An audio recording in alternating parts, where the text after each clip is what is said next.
Tinututukan pa rin ng gobyerno ang mga kaso ng dengue sa bansa. Ito ay kahit nakitaan na ito ng pagbaba sa mga nakalipas na araw. Ayon kay Presidential Communications Undersecretary and Palace Press Officer Claire Castro, inatasan na ni Pangulong Ferdinand Marcos Jr. ang Department of Health na patuloy na bantayan ang sitwasyon sa kalagayan ng mga dengue patients. Nakatulong sa pagbaba ng mga kasong mabilis na aksyon ng ahensya sa ilalim ng proyekto na Alas 4 kontra Mosquito.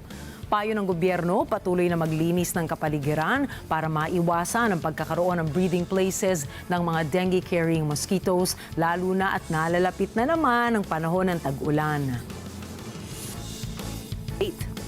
Naging mabilis rin ang pagbibigay ng sapat na medical attention para sa mga dumudulog sa dengue fast lanes ng DOH hospitals.